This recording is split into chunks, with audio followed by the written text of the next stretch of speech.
Buksan po natin yung ating Biblia sa Luke chapter 4 verses 38 hanggang sa sumusunod. Sabi dito, si Jesus ay umalis sa sinagoga at nagpunta sa bahay ni Simon. Nagkataon ang biyana ni Simon ay may mataas sa lagnat. Kaya nga nakiusap siya kay Jesus na ito'y pagalingin. Tumayo si Jesus sa tabi ng higaan ng babae at inutos na mawala ang lagnat, at ito'y nawala nga. Kaagad namang tumayo ang babae at naglingkod sa kanya. Sunod na verse 41, 42. Sabi dito, pagkalubog ng araw, dinala ng mga tao kay Jesus ang lahat ng may ng mga kasamahan, tama? Hindi ko mabasa, maliit. Ayan, kasamahan nilang may sakit, anuman ang karamdaman ng mga ito, ay pinatong niya ang kanyang kamay, at ang bawat isa silang lahat ay, palapakan natin si Lord. Glory to God. Lumabas ang maraming demonyo at sumigaw, ikaw ang anak ng Diyos. Pero mo, kilala talaga. No? Ngunit sinaway sila ni Jesus at hindi pinahintulutang magsalita, sapagkat alam nila na siya ang anak, na siya ang Kristo. Nang mag-umaga na umalis si Jesus at pumunta sa ilang napuok at hinahanap siya ng mga tao, at nang matagpuan ay pinakiusapang huwag muna siyang umalis. Subalit sinabi niya, dapat kong ipangaral sa ibang bayan ang magandang balita tungkol sa kaharian ng Diyos, sapagkat ito ang dahilan kaya't ako'y sinugo. At nagpatuloy siya sa pangangaral ng mga sinagoga at sa Judea. Ang hirap pala pag wala sa... Okay, so tayo po ay manalangin sa Panginoon. Praise God, worship you Lord Jesus. Panginoon, kami po ay dumadalangin at nananalangin sa pangalan mo. Bago mo kami tinawag, kami muna ay anak mo. At nagpapasalamat kami dun, Panginoon. Ang mga pastors, o God, ang mga workers ay mga lingkod mo. Pero bago sila maglingkod sa iyo, sila muna ay naging anak mo. At yun ang aking pinagpapasalamat sa iyo, Panginoon. At tunay at ikaw po ang Diyos ng mga Diyos at Hari ng mga hari. At kami po ay mga anak mo, Panginoon. At sa oras nito, kami po ay ngayon dadako sa series ng Miracle Wednesday, O God. At naniniwala kami na meron kang miracle na maipapakita at gagawin sa aming lahat, sa aming kalagitnaan. Salamat po at ikaw po ang Diyos ng kagalingan. Sa pangalan ni Jesus, ang lahat po magsabi na Amen at Amen. Sige po, pwede na po tayo po. So, handa na po bang makinig ang lahat? Amen. Salamat sa isa. Ulit, handa na po bang makinig ang lahat? Amen. Okay, so ngayon, tandaan po natin na pag Wednesday, ang pag-uusapan natin, we talk about miracle. Sabi doon, Jesus in His Miracle Healing Series. Tayo po ngayon ay nasa part 3. Pangatlo na tayo ngayon.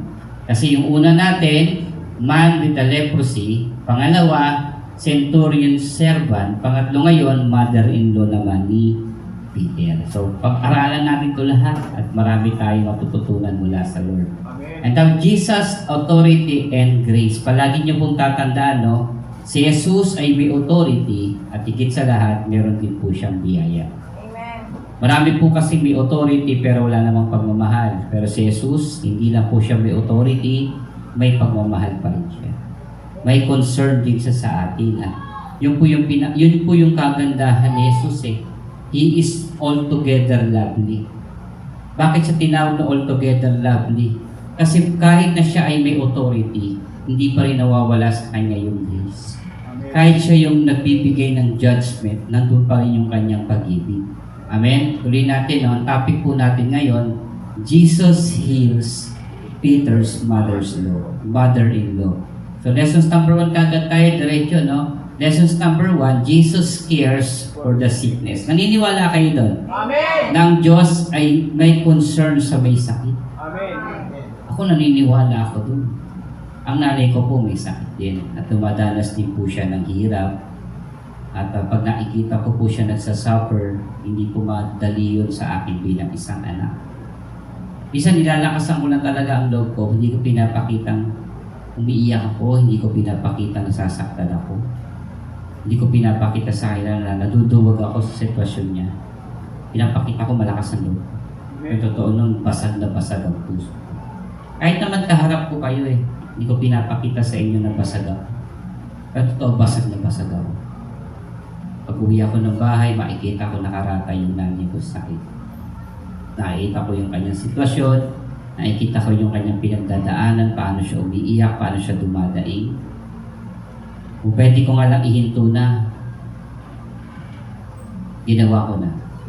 Kaso wala sa akin yung pagpapasya. So nahahati yung aming decisions. May iba nagsasabing ihinto na, may nagsasabing kailangan ituloy. Kapag tinatanong ko naman yung nanay ko, sasabihin ng nanay ko, hindi siya kumikipot. Kasi alam niya na pag hininto niya yun, hindi, baka mas lalo lumala ang sitwasyon. Kaya sabi ko, yan talaga yung cause ng chemotherapy, hindi madali. At sabi po ng doktor is, mekas tumatagal yung chemo, mas pahirap ng pahirap. Eh, nahihirapan siya. Suka siya ng suka. Opo, sakit po ng tiyan niya. Hindi siya makakain. Ano may wala ang kinakain tapos suka ka pa na suka. So, ang hirap. Kaya payo ko sa inyo nung hanggat malakas pa kayo, huwag niyo kalimutan uminom ng tubig. Iwasan niyo kumain ng mga processed food, mga inihaw. Yan kasi yung malaking cause ng colon cancer. So, sa inyo lang din po, may suggest. Kung ako bilang isang anak, nakakaranas ko ng hirap, ganun din ang ating Panginoon. Nakita niya yung concern ng mga tao. Concern niya doon sa mga tao may sakit at karamdaman. Kaya ngayon lessons natin ngayon, Jesus care for the sick. Ako naniniwala may concern din yung ang Panginoon sa nanay ko. Ako rin naniniwala may concern din ang Diyos sa inyo na mga may sakit at karamdaman. Sabi sa verse 4-38, si Jesus ay umalis sa sinagoga at nagpunta sa bahay ni Simon na nagkataon ang biyanan ni Simon ay may mataas na lagnat. At kaya nga nakiusap siya kay Jesus na ito'y pagalingin. Pansinin nyo umalis si Jesus sa sinagoga, nagpunta sa bahay ni Simon. Ang nakalagay dito, nagkataon. Ako naniniwala, walang aksidente sa Diyos. Amen. Hindi po yan aksidente. Iyan yung bahagi ng purpose ng Panginoon. Amen. Naniniwala ba kayo doon? Amen. Na walang aksidente sa Diyos. Amen. Sabi dito, kay Jesus walang aksidente. Lahat ay ayon sa kanyang purpose and plan. Amen. May plano ang Diyos. Tama. Nung nakita natin kaya sabi niya dito, umalis si Jesus sa sinagoga at nagpunta sa bahay ni Simon. Nagkataon ang biyenan ni Simon ay may mataas na lagnat. So, sa akin, hindi ko alam kung sa inyo, pero sa akin, sa Diyos, walang aksidente. Lahat ay may purpose. Yung sakit ng biyenan niya, nung talagang sinadya ng Diyos na pumunta sa bahay ni Simon. Sinadya ng Panginoon pumunta sa bahay ni Peter para para pagalingin ang sakit. Ito naman, mo, ano ang sakit ng biyenan ni Peter? Lagnat. Lagnat na dapat by Jessic na lang yun. Amen? Pero ito, at kay Jesus walang maliit o malaking sakit. Walang maliit. Walang malaking sakit.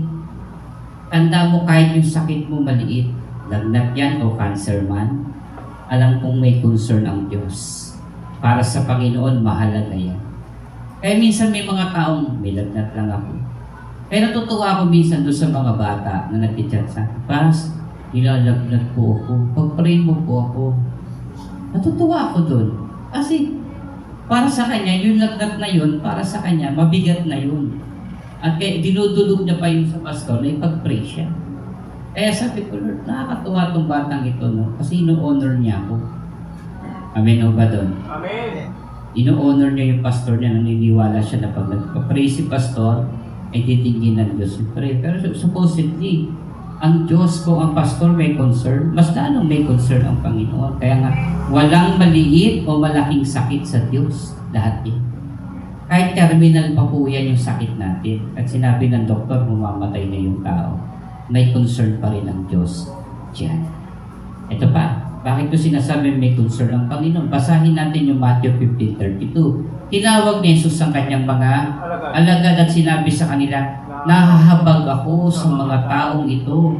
3 araw na ngayon kasama natin sila na wala silang pagkain. Ayokong paalisin sila ng gutom. Baka sila ay mahilo sa daan. Biruin mo, gabi ang concern, no? Hilo lang. Concern pa ang Panginoon. Lalo pa kaya kung malaking sakit yan? Lalo pa kaya kung mabigat na karamdaman yan? Paano pa kaya kung terminal yan? Hindi ba concern ang Panginoon yan? Concern na concern ang Panginoon. Doon nga sa lagnat, may concern siya. Dito nga sa hilo, may concern siya. Yung pa kayang mabigat na problema meron ka na hindi mag-concern ang ating Panginoon. Amen? Amen! Palapakan natin ang Panginoon. Alam mo, nakakatuwa lang talaga yung figure ni Jesus Christ. It's a figure of the parents or relationship. Na talagang mapagmahal siya ng Diyos. Wala sa kanyang maliit na sakit, wala sa kanyang malaking sakit. As long sa meron kang nararamdaman, as long sa meron kang pinagdadaanan, sa Panginoon mahalaga yun. Amen. Pero nga isang babae nagtanong, sabi niya dun sa pastor, Pastor, ako, yung mga maliliit na problema ko, hindi ko na pinagpipraise sa Lord yan. Sabi, bakit naman? Sabi ng pastor. Kasi marami ng problema si Lord. Marami na siyang taong pinakikinggan. Marami ng taong nagpipraise sa Kanya. Ayoko na dumagdag pa. Sabi ng pastors, ikaw ba, sister, meron kang anak? Opo. Halimbawa yung anak mo na untog, hindi ka ba mag-aalala? Ay siya, may pastor, mag-aalala ako dun, baka mapano yung anak. Papasitiskan ko pa yan. Titignan ko, pa-x-ray ko pa yan. Sabi ng pastor, untog lang yun ah. Hindi, syempre, baka kasi malala yung tao. Kung ikaw nag-aalala sa anak mo na simpleng untog, ganun din ang Diyos. Amen. Amen? Amen. Sa Diyos, walang maliit na sakit, walang malaking sakit. Lahat ng ito, basta may sakit ka, may concern ang Panginoon. Amen? Amen. Walang kausap. Amen? Amen. Okay. At ano mo ba sinabi ito ni Peter? Kaya I wonder bakit ito nabanggit ni Peter. Sabi sa 1 Peter chapter 5 verse 7, cast all anxiety on Him because He, Jesus Christ, care for you. Amen. Kaya nasabi ito ni Pedro, kasi ngayong Piedad Day.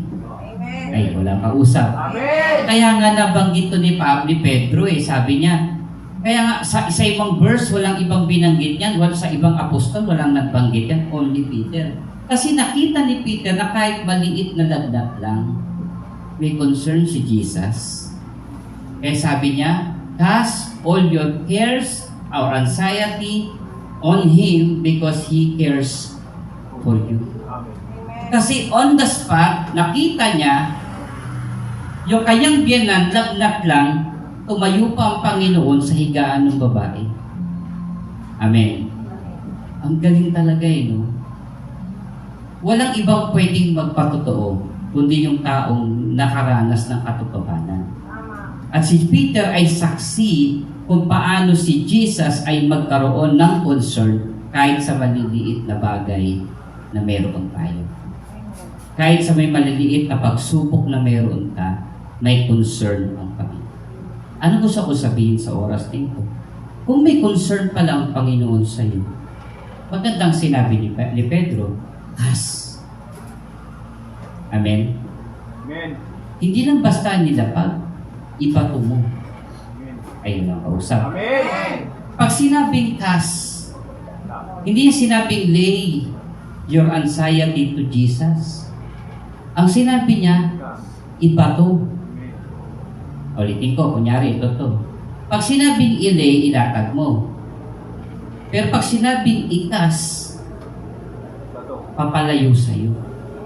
Kaya nung sinabi ni Peter, cast all your anxiety on Him because He cares for you. Sabi niya, ilayo mo na sa'yo lahat ng iyong alalahanin. Amen. ibato mo na sa Panginoon sapagkat siya na talaga ang totoong nangangalaga sa iyo. Amen. So makukuha lang natin yung mararanasan lang natin yung care ng Panginoon kung marunong ka magbato. Walang kausap. Amen. Dapat marunong ka magbato. Ako everyday, kahit nasa trabaho ako, talagang kinakas yung problema na meron kami. Financial, karamdaman. Minsan, salamat dun sa mga nakakaintindi sa sitwasyon na meron ako ngayon. Salamat sa nakakaintindi sa mga problema na meron kami ngayon. Shh! Ano ba yan? Lalapitan kapag masyado kang takot. Okay, sabi doon, kapag marunong kang magbato sa Panginoon, sasaluhin ng Diyos yun. Amen? Sabi doon, cast all anxiety on Him because He cares for you. Ang Diyos ay nangangalala sa iyo. Basta ibato mo. Marunong ka bang magbato? Sabi ni Peter, ibato mo, sasaluhin ng Diyos. Lahat ng ibabato mo sa Diyos, sasaluhin ng Panginoon. Bakit? Kasi concern siya sa iyo. Si Jesus o ang Jesus na pinaglilingkuran mo ay may concern sa iyo. Amen? Amen. Palapakan natin ang buhay ng Diyos. Simpleng mensahe lang talaga. Kahit na yun ay lagnat, pero makikita mo yung pagmamahal at pangangalaga ng Diyos sa atin. Kahit simpleng lagnat lang yan. Pangalawa, Jesus have authority Over sickness. over sickness. Naniniwala kayo doon? Amen. May sakit merong authority ang Panginoon over sickness. Naniniwala ka? Amen. Meron siya kapangyarihan laban sa mga sakit. Amen. Sabi doon sa verse natin, tumayo si Jesus sa tabi ng alin? Higaan. Higaan ng babae at iniutos na mawala ang lagnat at ito nga ay nawala. Wala nga. Kaagad namang tumayo ang babae at naglingkod sa kanya. So galing, no? May authority ang Panginoon, may authority ang ating Diyos sa anumang sakit. Kaya niya. Tama ba? Amen. Kaya nga, kaya niya itong inutusan na mawala yung sakit. Meron siyang power. Amen. Meron siyang authority na utusan. Amen.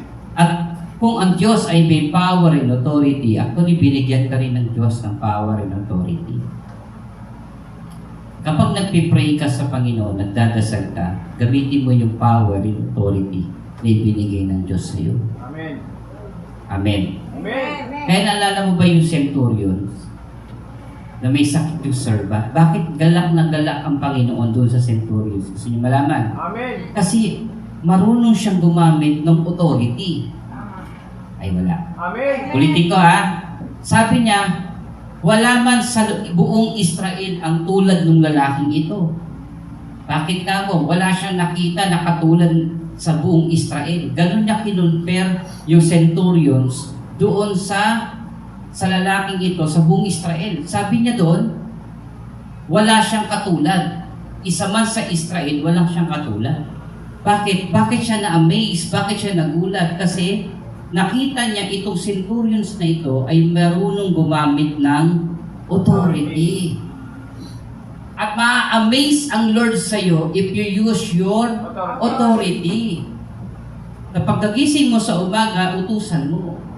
Kapag kagising mo sa umaga, utusan mo. Kasi minsan na nangyayari sa atin, nag-yield na lang tayo sa ginagawa ng diablo sa buhay natin. Dapat huwag tayo papayag. Dapat nire-rebuke natin yan. Dapat kina-cast out natin yan. Dapat lahat yan ay sabi ng Panginoon sa atin, maliwanag na sinabi niya sa Bible, na sabi niya, anumang ipahintulot mo sa lupa, ay ipapahintulot sa langit, at anumang ipagbawal mo sa lupa, ay ipagbabawal sa langit. Ang ganda ng verse, yung meron pa siyang binabi. Sabi niya, pagbalik ko sa Ama, greater things yung magagawa nyo pa kaysa sa nagawa. Tama po ba doon? Kaya nga sa anniversary, ito yung topic natin. At yun yung pangahawakan natin ngayon. Na mayroong gagawin ang Lord na greater things sa buhay natin. Amen? Amen. Amen po ba? Amen. Palapakan natin ang Lord. May sakit po mama ko, pero hindi ko dinideclare. Hindi ko sinasabi sa inyo na yung kanyang totoong sitwasyon. Kasi ako pinagpipray ko siya. Pinaglilihi ko siya. At ako naniniwala isang araw, yan ay magbubunga. Amen. Hindi ko ginoglorify yung sakit. Hindi ko ginoglorify yung problema na meron. Ang ginoglorify ko si Jesus. Amen. At dapat ganun ka rin sa Christians. Maraming Christians today, pag tinanong mo, kamusta ka na? Ito, hirap na sa buhay. Wala nang pag-asa. Ako naniniwala may magandang nangyayari sa mundo. Amen? At nagtatagumpay ang mabuting balita ng ating Panginoon. Amen po ba doon? Palapakan natin ang Diyos. Pakikita lang natin, no, yung paggamit ni Kristo ng authority. Nung inutusan niya yung lagnat, sabi niya, umalis ka. Yung lagnat, umaalis naman. Pag sinabi niya, mawawala naman eh. So, ibig sabihin, kung magagawa ni Jesus, we can do it. Bakit? Binigyan ka ng Panginoon ng authority. May authority ang Diyos sa anumang sakit, kaya niya itong utusan na mawala ang sakit. So, ipag-pray mo, Lord. O medyo nagdududa ka sa authority. Pero I doubt. Bakit ka pa magdududa? Binigay na sa iyo.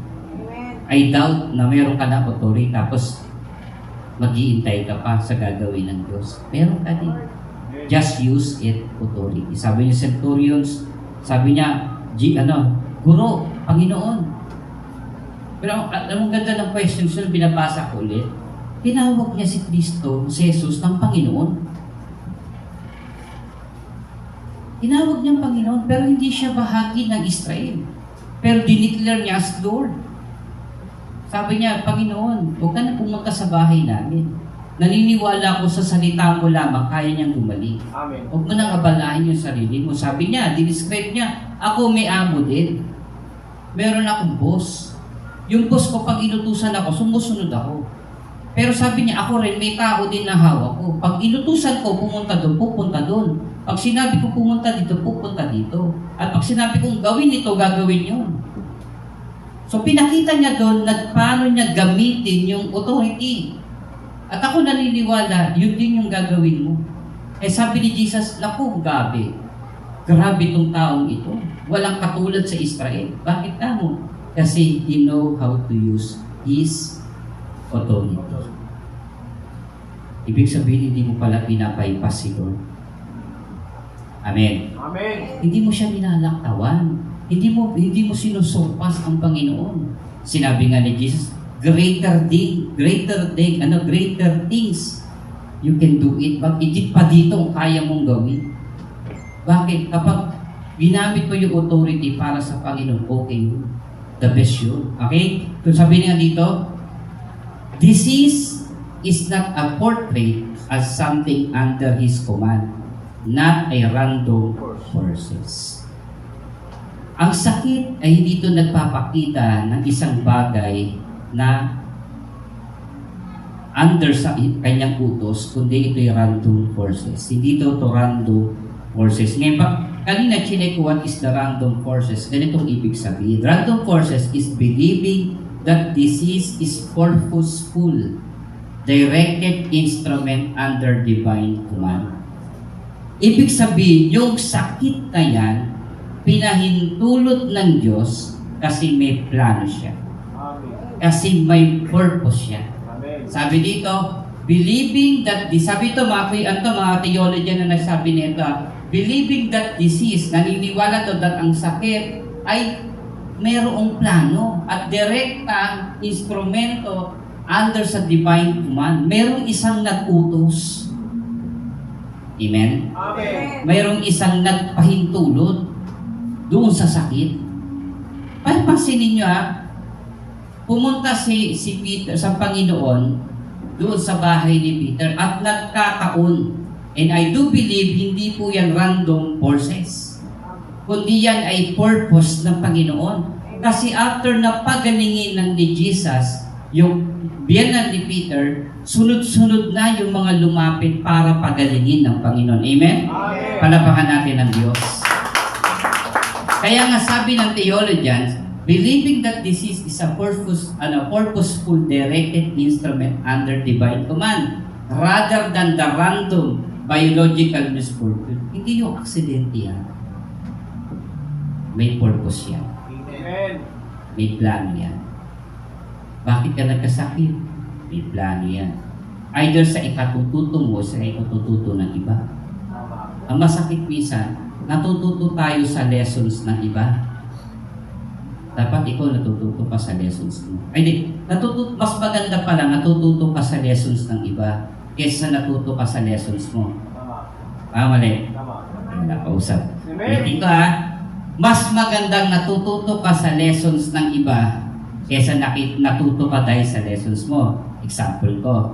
Sabi nung nanay mo, alam mo yung bata na yan kasi hindi nag-aral mabuti, nag-asawa, tinan mo ngayon, lost siya nga. Kung ikaw isang dalagang kabataan, tingnan mo, ano ba matutunan ko sa batang ito na maagang nag-asawa? Tama? Tama. Nakita mo yung lessons, kaya hindi mo gagawin. Pero yung isa naman, natuto ka dahil naranasan mo, ikaw yung tinutukoy ng tao. Nawa natin. Amen. So dito minsan sa buhay natin, inaalaw ng Lord itong mga problemang ito sa buhay natin. Kasi either ito ay purposeful na maging lesson sa ibang tao or maging lessons mo. Amen o ba doon? Amen. Okay, so naku natin na. Kaya minsan yung mga bata dito, makinig lalo yung mga dalaga natin. Kapag mayroong magulang na nagpapayo sa inyo, naranasan nila yun. Amen. Amen. Naranasan nila yun at na-experience nila kaya tinuturo nila sa iyo. At sana maging lesson sila sa iyo. Amen? Amen. Hindi, tandaan natin, rather than random biological misfortune, is a profound perspective found in the various philosophical and theological traditions. Nangyayari lahat ng bagay kasi may plano ang Diyos. Ito pa maganda. This understanding transformed the experience of illness into opportunity. O for spiritual reflection, testing, or call a deeper faith. Bakit daw? Kaya daw ito tinatawag na pag naintindihan natin this understanding transformation experience na mga sakit. Kasi yung experience nagiging opportunity, biti ka, yung experience nagiging opportunity para magkaroon tayo ng spiritual reflection, maging testing sa atin, or maging mas malalim na tawag ang pananampalataya. Amen? Amen. Kaya yung sakit ng biyenan ni Peter, hindi lang po basta sakit yun. Yun ay purposeful na plano ng Diyos. Amen. Kaya kung meron kang sakit at may karamdaman ka ngayon, hindi ka pinagtripan ng Panginoon. Hindi ang Diyos ay hindi nagpa-power tripping. Amen? Ano man po nangyayari sa atin, hindi tayo pinagtripan ng Diyos. Kasi may plano ang Diyos sa ikatututo mo o sa ikatututo ng iba or para maranasan natin yung opportunity para magkaroon tayo ng spiritual reflections, testings, or a call a deeper faith. Simpleng dagdag na pero dami natin pinag-usapan. Amen ba ito? Amen. Ganun talaga ang Diyos. Sa Diyos walang simpleng sakit. Merong mga deeper meaning yan. At makikita natin yung mga ginagawa ng Diyos. Kaya kung marunong lang tayo mag-observe sa mga nangyayari sa buhay natin, makikita natin yung mga deeper meaning nito. Makikita natin how God is good, how God is greater. Our God is greater, our God is stronger, no, higher than any. Diba? So makikita natin merong talagang ginagawa ang Diyos. Ano ba yung theological perspective? Ayan, theological perspective. The theological perspective, the sovereignty. Sabihin nyo nga, Sovereignty. Ibig sabihin ng sovereignty, ito yung pinakamataas. Ano? Na many ang Abrahamic traditions view sickness as not an accident, hindi daw aksidente, but something ultimately governed by God's will. Sabi po ng God Questions Ministry, kung itatype mo yan sa YouTube, ay sa face, sa Google, tingnan mo yung ganyan, makikita mo itong kabuuan na pinag-uusapan natin. Kasi di man ako theological, di man ako nag-aaral, so nagsisearch tayo.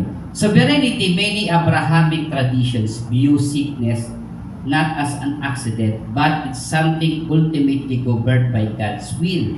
Sabi dito, overview, discuss how the Bible describes God's purposefully using illness and plague to demonstrate His power or enforce His divine purpose. Pansinin mo, no?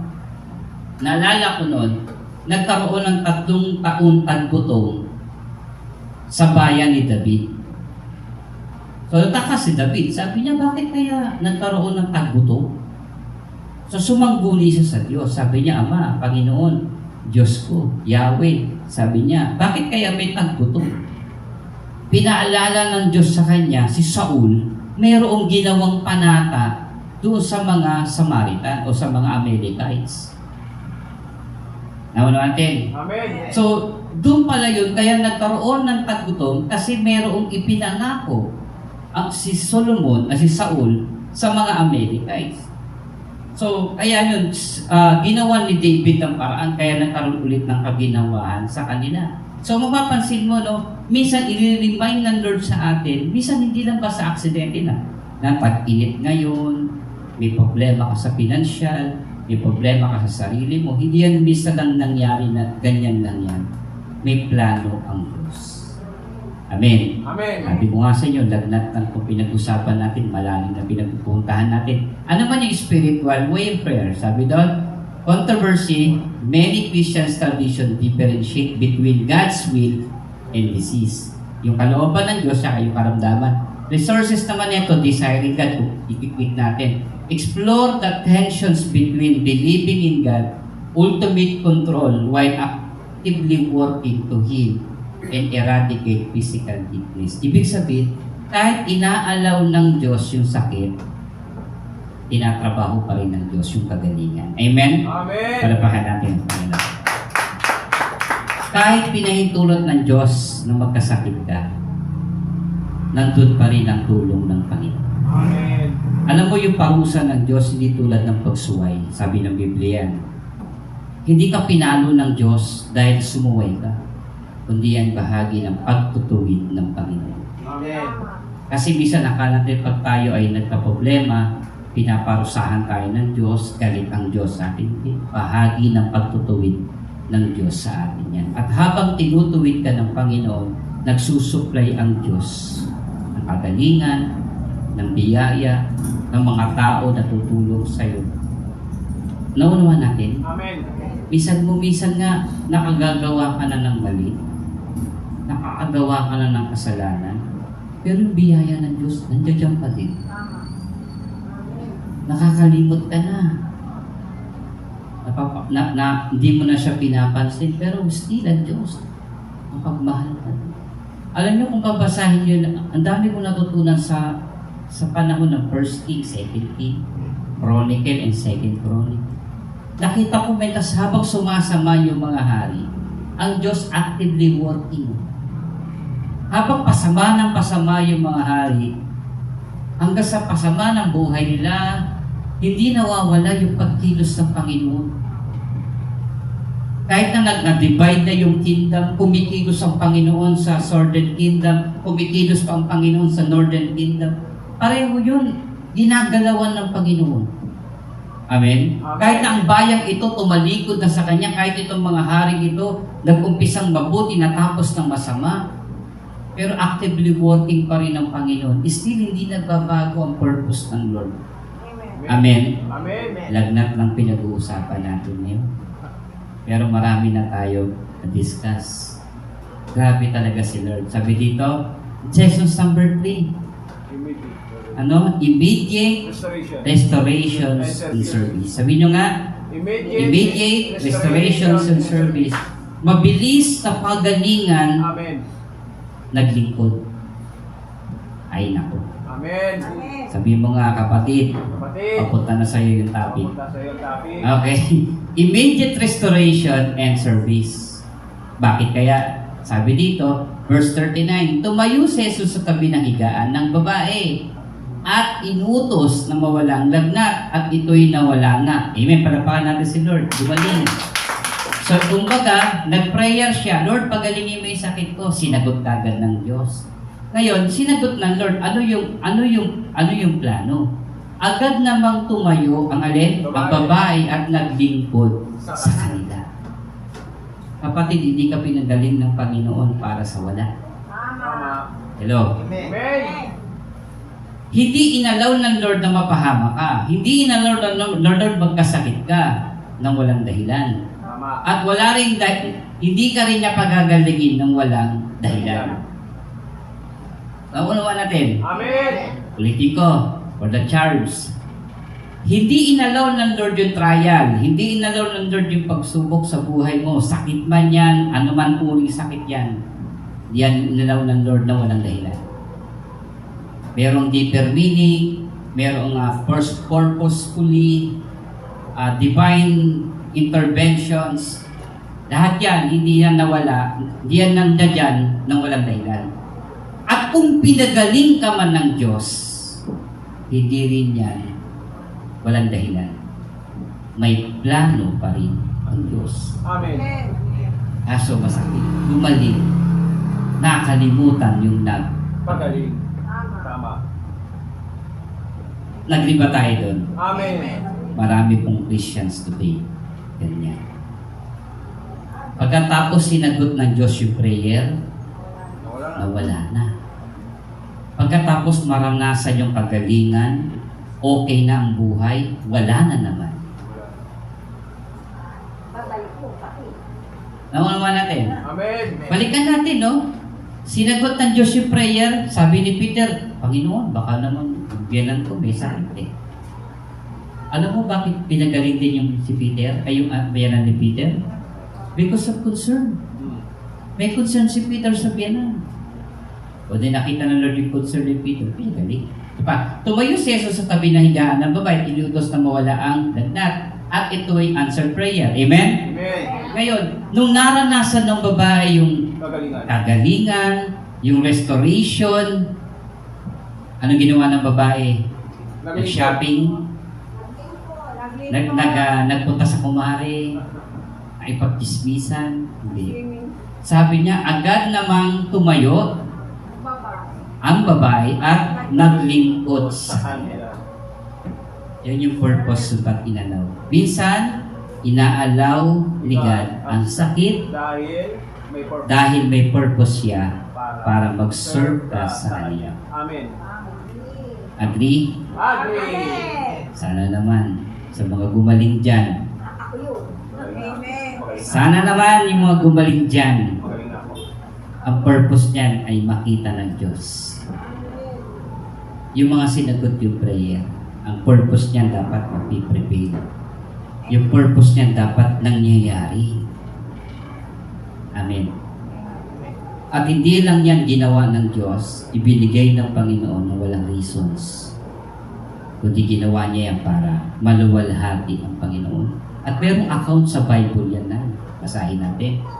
John 11. May isang taong nangangalang ano? Lazaro. Ano? Ebon? Ay, Lazaro yun. Nagkasakit.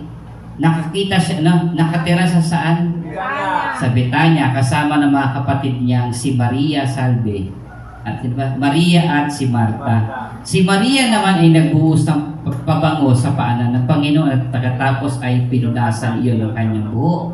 Dahil sa may sakit, si Lazaro, nagpasabi siya kay Jesus, ang mga kapatid, Panginoon, ang binamahal ninyong kaibigan ay may sakit. Best friend niya may sakit. Nang marinig ito ni Jesus, sinabi niya, may sakit yung best friend ko. Sabi niya, hindi niya ikamamatay ang sakit na ito. Na-shock ba siya? Hindi. Nasyak ba siya? Hindi. Sabi niya, may sakit ba? Hindi niya ikamamatayan. Sabi ni Lord, bakit kaya? Nangyari iyon upang maparangalan ang Diyos. Sa pamagitan nito ay mapaparangalan din ang anak ng tao. Amen. Palapakan natin si Lord. So maliwanag yung purpose. Tama. Kung bakit may sakit, bakit inalaw yung sakit, at bakit may kagalingan for the glory of God. Palapakan natin si Jesus. For the glory of God. Ano sabi niya? Sabi ni Pablo, ay sabi ni Pablo, sabi niya, whatever you eat, whatever you do it for the glory of God. Amen? Amen. Palapakan natin ang Diyos. Gawin po ito para maitaas ng Panginoon. Kasi may pagkain na hindi nakakaluwalhati sa Diyos. May mga inumin na hindi nakakaluwalhati sa Panginoon. So, ibig sabihin lang, sabi ni Pablo, ano mang gagawin mo sa Diyos, dapat makaluluwalhati sa Panginoon yan. Nung pinagaling ka ng Panginoon, dapat yung buhay mo kaluwalhati sa Diyos. Kaso minsan, yung tao nakaramdam ng kagalingan, hindi na nagpasalamat. Nagpasalamat pero hindi na bumalik. Yun lang. Alam niyo po ba, totoo lang po minsan, mas masama pa ang Kristiyano kesa sa diablo. Tahimik kayo. Kasi yung diablo marunong sumunod sa Panginoon. Pero minsan ang Kristiyano sumusuway pa sa Diyos. O ngayon, sino mas masama? O, tahimik kayo. Christian. Di ba? Mas madalas mag-disobey. Hindi naman si Satan eh. Yes. Kung sa faith lang at pag-faith, tayo nga hindi tayo nagtitremble eh. Pero sa Satan nagtitremble. Naniniwala na sa Panginoon, nanginginig pa sa takot sa Diyos. Tayo, wala tayong takot eh. Amen. Amen. Kaya nga minsan yung purpose ng Lord, dapat nakikita natin yan. Bakit tayo may sakit, bakit tayo may problema. Yan yung malakas na tawag ng Diyos. Healing is not just comfort. Hindi ka pinagaling ng Panginoon para gumanti yung pakiramdam mo. Amen. Amen. Alahin ako lang. Usap. Amen. Healing is not just a comfort. It restores us to purpose and ministry. Kaya ito maganda. Kapag ikaw ay nagkasakit at gumaling, at hindi mo nakita yung purpose kung bakit ka nagkasakit at gumaling, babalik ang sakit. Wala na akong kausap. Amen. At si Pastor, iniwan nila. Ulitin ko. Kapag hindi mo nakita ang layunin ng sakit at ng kagalingan ng sakit, yung sakit babalik. So, kaya minsan pinapahintulot yung sakit para ma-realize mo yung purpose nun. At bakit ipapahintulot ng Lord yung kagalingan? Kasi may purpose yun. Paano kung pinagaling ka ng Lord at nakakalimutan mo yung purpose, mas masahol pa yung mangyayari sa'yo kesa nung nauna. Tama. Yes. Kasi hindi mo naman nakita yung purpose eh. Amen. Amen. So sana, kapag nakita mo na yun, nakita mo na experience mo na yung nangyayari sa iyo, ba't ka maging purpose na to sa atin? Ano bang purpose ni Lord dito? Ano bang plano ng Panginoon dito? At kung hindi mo makita yung plano doon, naku, delikado yun. Payo ko lang po sa mga pinagaling ng Diyos, mga sinagot ng Diyos yung panalangin. Sana makita natin yung purpose. At sana hindi to lumagpas lang. Kasi pakiramdam natin pag tayo gumaling, comfort na lang eh. Nakalimutan natin yung restoring the purpose.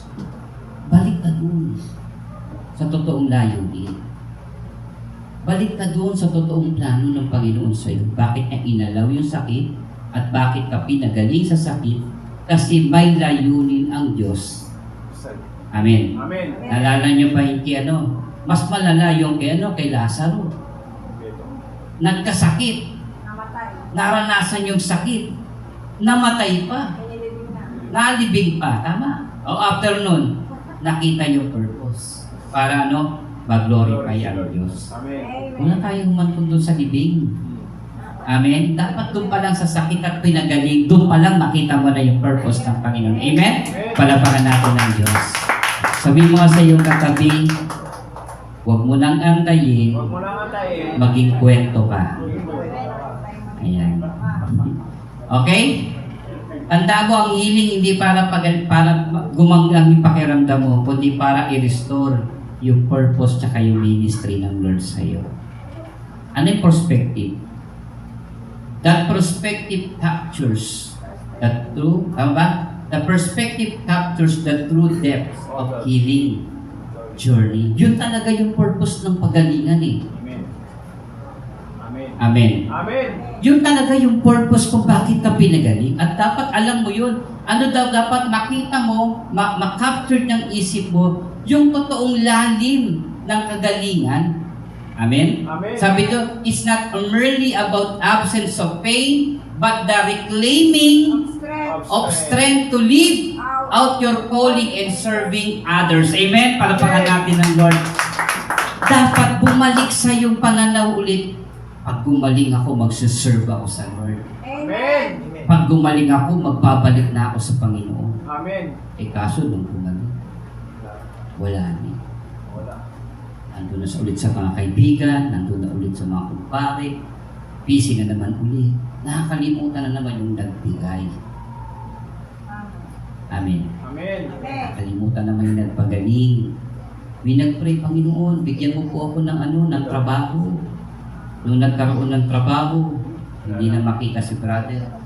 Bakit nasa Boracay na? Siya, nagliliwaliw na to. Kasi, pinagpala na ng Diyos. Sana naman, wow.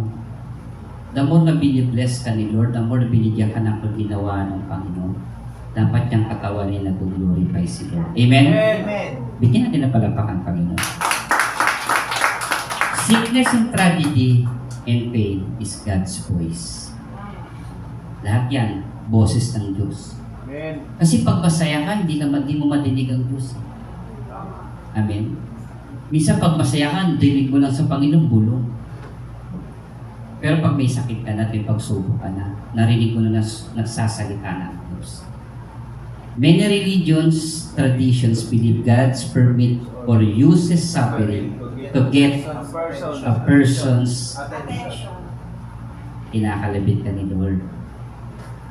Hey brother, hey sister, kung nakakalimot ka na, direct the path, redirect their path, or define their characters. It is often seen as opportunity for spiritual growth and deepening reliance on the divine purpose. Dapat, pag nagkasakit ka, nagka-problema ka, mas lalo kang lumalalim. Kasi minsan pag ang tao nagkasakit, mas lalo sumasama ang loob sa Diyos. Mas lalo lumalalim yung galit. Mas lalong kumikitid yung isip. Dapat hindi. Kapag nararanasan natin yung pain, yung suffering, dapat mas lalo natin nakikita yung ginagawa ng Diyos sa atin. Amen? Amen. Pang-apat po the last. Lessons number 4.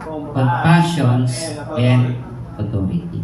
Kahit ang Diyos ay mayroong authority, siya pa rin naman ay mapagmahal. Pasilin niyo palagi kung sinasama yung authority at yung grace. Kasi yun naman yung tema natin. Amen. Ang Diyos ay may authority, ang Diyos ay mayroong compassions. Amen. Amen? Compassions and authority, hindi ang mawawala sa subject natin kasi gusto kong ipakilala sa inyo. Si Jesus, meron siyang authority and meron din po siyang grace. Sabi dun sa verse 40, pagkalubog ng araw, dinala ng mga tao Jesus ang lahat ng kasama nila ng may sakit, ano man ang karamdaman ng mga ito. Ipiniatong niya ang kanyang kamay sa bawat isa at silang lahat ay Gumaling. Pasinin mo yung words at silang lahat ay gumaling. May pinili ba siya? Wala. O hindi mo kaibigan si Peter hindi ka gagaling. O hindi ka kasama sa barangay 12, hindi ka gagaling. Amen? kaaway kita sa eleksyon, hindi ka gagaling. Hindi. Sabi dito, at silang lahat ay gumaling. Walang pinipili ang Diyos. Lahat concern siya. Amen. Grabe. Tama yung sinabi ni Pablo, sabi sa Romans 2:11, sapagkat walang kinikilingan ng Diyos. Amen. Sabi mo nga sa katabi, kapatid, Kapatid. walang kinikilingan ang Diyos. Lahat ay welcome. Okay na. All are welcome at the sunset after the Sabbath ended. Crowd brought everyone sick, disabled, demon-possessed.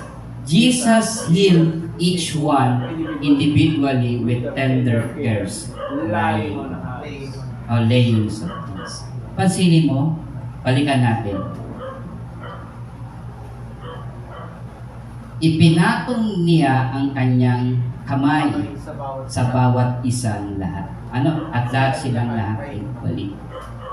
Wala siyang nilagpasan. Kung may 100 na pumunta doon, 100 patong ang ginawa ng Panginoon. Amen? Amen po ba? Grabe si Jesus. Ay, dito.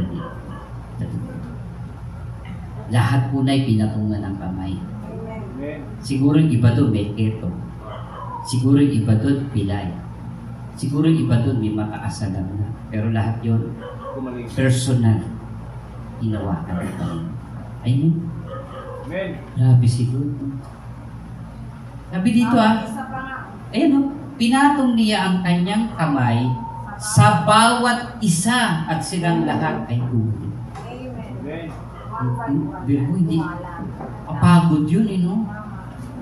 Pero ako nga pag nag-anointing of oil dito, kung ilan tayo dito, nakapapagod ako Ito pa kaya, sabi dito pagkalubog ng araw, dinala ng mga tao kay Jesus ang Lahat. ng mga kasamahan nilang may sakit, anuman ang karamdaman ng mga ito. So walang pinipili ang Diyos at may personal siyang touch. Sabi dito, Walang ito na, may personal touch. touch by Jesus. Grabe no?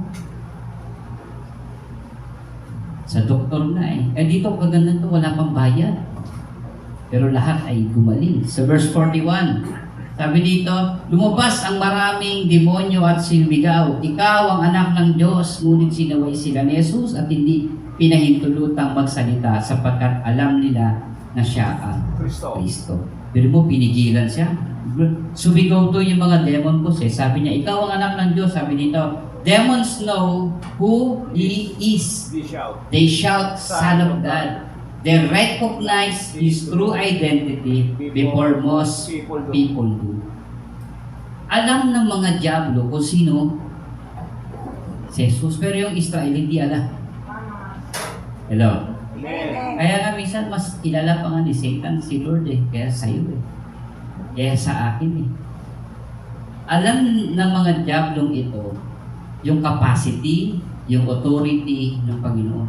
Pero yung mga anak ng Diyos, hindi na makita yung authority ng Diyos. Amen? Amen. Hindi na nakikita yung kayang gawin ng Panginoon sa kanila. Pero ito mga kaaway, alam nila yung kaya ng Panginoon. Doon lamang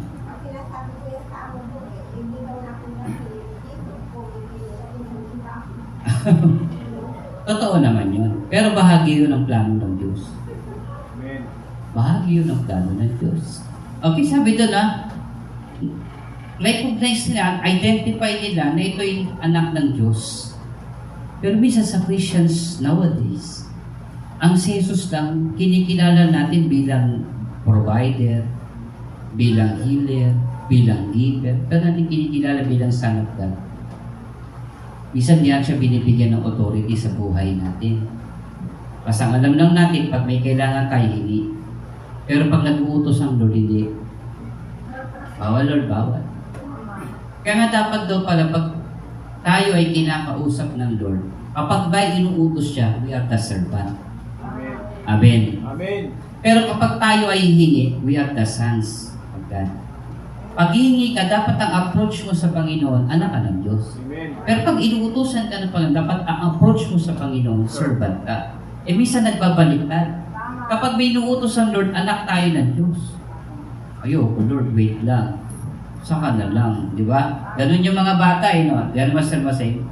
Pag inutusan, Mama, wait! Pilit ng ulo mo, wait pa rin. Pero pag katulong, pumili ka. Kahit pagod yun, bibili mo kasi katulong. Servant eh. Kaya pag inutusan ka ng Lord, balik ka rin yung sitwasyon. You are a servant. Pero pag bihihingi ka, you are the sons of God. Amen. Palapakan natin si Jesus. Ngayon ang tanong ko lang, bakit pinatatahimik? Di ba?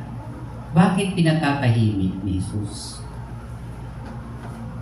Sabi po ng scholar, hindi po ako nagsabi nito, scholars, sabi dito, He doesn't want the testimony from evil spirit. Hindi niya gusto yun na magpapatotoo sa kanya masamang spirito. Amen. Amen. Hindi niya gusto yan. Na ang magpapakilala sa kanya sa mga tao, bad spirit. Hello? Amen. Ayan ang maliwanag. He doesn't want testimony from the evil spirit. He identified and missions will be revealed through His word and works, not demons' voices. Gusto niyang ma-reveal sa tao yung kanyang mga trabaho, yung kanyang mga salita, yun ang gusto ma-identify ng tao. Hindi dahil sinabi ng dyablo. Tama. Amen. Hello? Amen. Nung ibinabasa ko to kanina, nag-goosebump ako eh. Ipinapakit, sabi po ng commentator, sabi dito, ang gustong i-reveal ng Panginoon sa atin, hindi yung testimony galing sa mga demon spirit. Gusto niya makita yung kanyang testimony sa kanyang mga sinasabi at sa kanyang mga ginagawa. Gusto ko example ganito. Yung mga gumaling, yun ang dapat nagpapatotoo sa Panginoon. Amen. Amen? Amen. Walang usap. Amen. Kung ikaw'y pinagaling ng Lord, dapat nag-testimony ka sa Diyos. Kung ikaw'y nakaranas ng himala ng Panginoon, dapat isa ka sa mga testimonial ng Diyos. Hindi masamang espiritu. Kasi tumahimik kayo. Hindi kayo gusto kong marinig. Gusto kong marinig yung mga pinagaling ko, yung mga pinagpala ko at mga pinalakas ko at mga niligtas ko. Amen? Amen. Yan ang gustong marinig ng Panginoon. Wala akong nadirinig ngayon. Amen. Yan ang gustong marinig ng Diyos. Hindi mga masamang espiritu. Isa nadirinig sa atin, puro mga demonyo ka. Diablo ka. Masamang espiritu ka. Hindi dapat yan lumalabas sa iyo. Dapat na lumalabas sa iyo ang salita ng Diyos, ang ginagawa ng Diyos, at hindi ang mga boses ng mga diablo. Yung anak mo, pogi-pogi, sabi mo, demonyo. Ang ganda-ganda, demonyita. Huwag naman. Tapos pagpitaga. Naalala ko nung nagkakalikot kami, may dumaan na daga. Sabi, may daga. Sabi ko sa miss, matawag ng daga, sabi mo mabait. Ano daw? Mabait?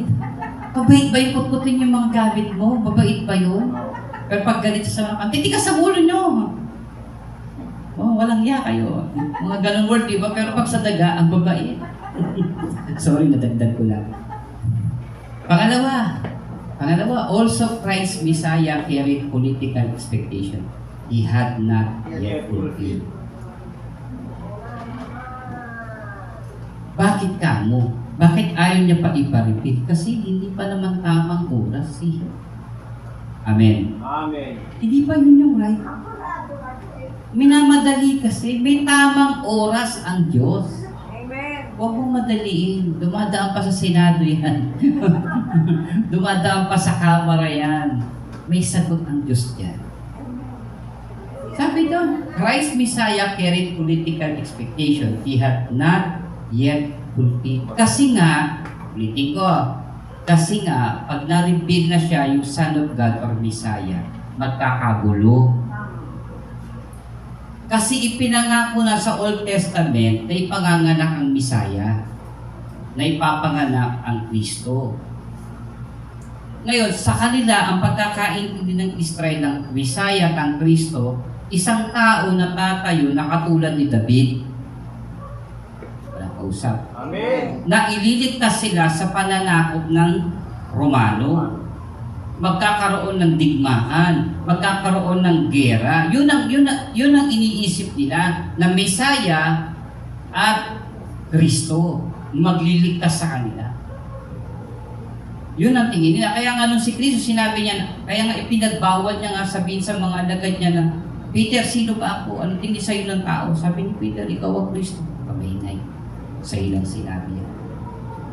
Kasi magkakagulo eh. Mawawala yung totoong purpose ng Panginoon. Ang purpose ng Lord, hindi yung kingdom sa mundong ito, kundi yung kingdom niya saan? Ma-establish sa langit at sa lupa. Hindi lang sa mundo ito. At hindi gagamitin ng human purpose para maabot yung kingdom ng Lord by His death. Kasi kung malaman na si Jesus sa Messiah, papatayin ba? Hindi. Hindi siya papatayin. Bakit? Eh, gagawin na siyang hari. Amen po ba doon? So sasabihin na, makipagdigma si Kristo. Makipagbaka si Kristo. Hindi na natupad yung purpose ng Lord. Hindi rin siya ipapako sa Kristo. Amen. Amen. Kaya nung sinabi nga ni Peter, Panginoon, pag nakita ko sila, ako unang hahadlang. Ako unang papatay sa kanila. Ako unang tataga sa kanila. Ano sabi ng Panginoon? Pedro, yung sinasabi mo hindi para sa Diyos. Get behind me, Satan. Sa likod kita, Satanas. Kasi yung iniisip mo hindi para sa Diyos. Kaya nga pinagpapawalan niya yung mga demon spirit na sabihin yun. Una, dahil ayaw niya na maggaling sa masamang espiritu, yung patotoo. Gusto niya doon sa mga taong nakatanggap ng himala ng Panginoon. Nung nakita ni Josie resulta, ano sigaw niya? Thank you, Lord. Thank you, Lord. Praise the Lord. Amen. Dapat yan yung naririnig ng Panginoon sa iyo. Naririnig sa bawat isa sa atin. Amen. Amen? Amen. Ganyan dapat. Sumunod, pagulin as mission first. Sabihin nyo nga. Mission first. Okay. 41-42. 41-40-41. Nang nag-umaga na umalis si Jesus, natagpuan silang isa-isang po. Hinanap siya ng mga tao. Nang matagpuan, ay pinakiusapan, huwag munang umalis. Pansinin niyo yung mga highlights ha. Subalit sinabi niya, dapat ko rin ipangaral sa ibang bayan ang magandang balita tungkol sa kaharian ng Diyos, sapagkat ito ang dahilan kaya ako isinugo. Nagpatuloy siya sa panangaral sa mga sinagoga at sa buong Judea. Missions over. He does it not stay where he is loved. He goes where he is sent. Hindi siya nanatili kung saan mahal siya ng tao. Kung saan pabor sa kanyang mga tao. Remember, sinabi niya, di ba, ang isang propeta ay hindi kinikilala ng sarili niyang bayan. Amen. Sinabi niya yon. Kasi alam niya na hindi siya kinikilala ng kanyang mga kababayan. Eh dito, kinikilala siya. Siguro kung iba ito, ay okay na ako dito. Maganda na dito. Kaya walang miracle ka na kahit Oo, kasi hindi siya pinaniwalaan. Dito, yung missions over comfort, hindi siya nanatili sa lugar kung saan mahal siya ng mga tao, kinikilala siya ng mga tao, kundi nagpunta siya saan? Sa lugar kung saan siya sinugo. Malinaw kay Jesus, yung alin? Malinaw sa Panginoon yung kanyang purpose. Iniwan niya yung comfort zone dahil alam niya yung focus at yung purpose niya. Alam niya. Kahit dito, pagkainan mo ko na masasarap na pagkain, hindi naman yan ang pagtawag sa akin ng Diyos eh. Amen o ba doon? Amen.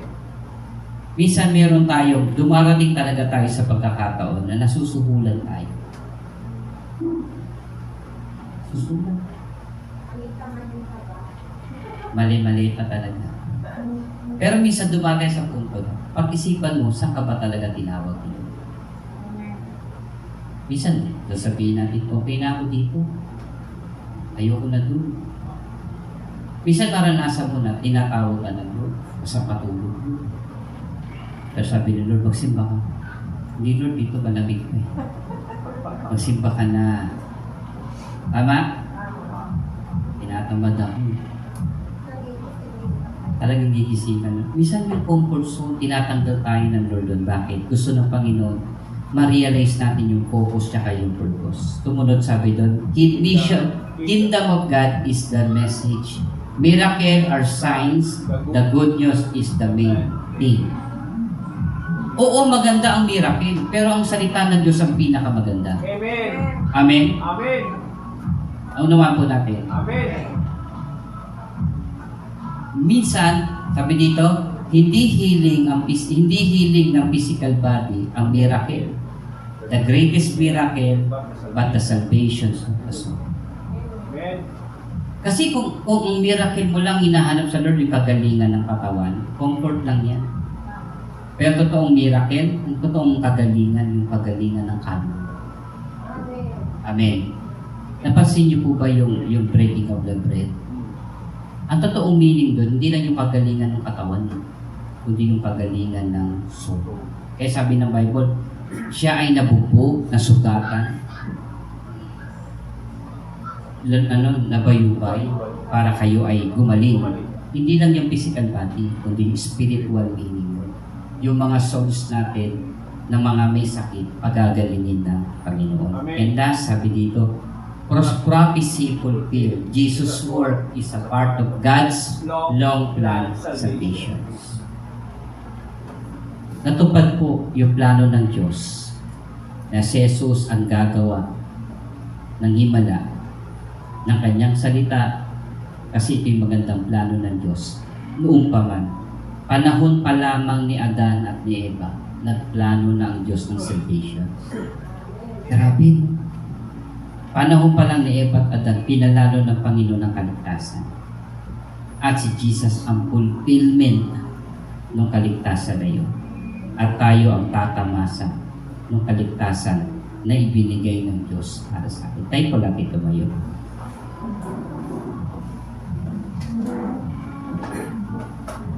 Praise God. Tayo ay mag-pray sa Panginoon, manalangin sa Diyos. Ano yung mga blessings, miracle, or healings na naranasan mo, natanggap mo mula sa Panginoon?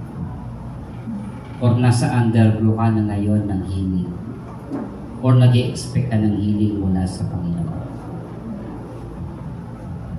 Sana maging boses ka ng Diyos. Sana marinig ng Panginoon. Makita ng Diyos yung purpose niya. At hindi masayang yung kagalingan, yung sagot ng Diyos sa panalangin sa buhay mo.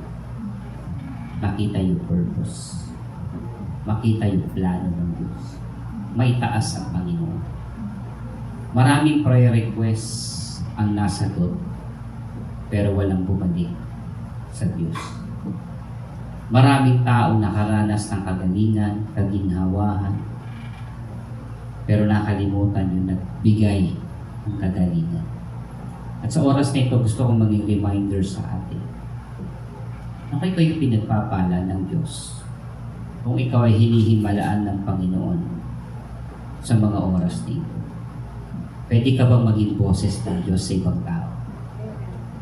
Pwede ka bang maging patotoo ng Diyos na ipakilala mo siya ng Kristo, ang Jesus, ang Misaya, ang nagpapagaling, at hindi lang nagpapagaling, tumutubos ng kasalanan ng tao.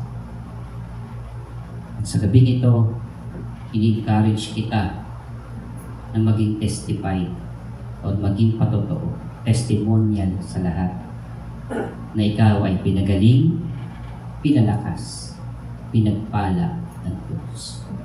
At makita ang buhay mo bilang isang buhay na patotoo ng Panginoon.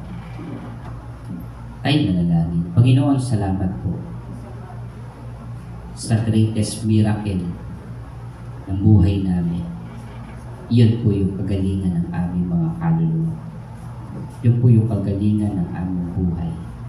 Yung restorations ng aming relasyon sa Diyos. Salamat po, Panginoon, na kami pinalakas mo, na kami pinagpala mo at hinimalaan mo buhay.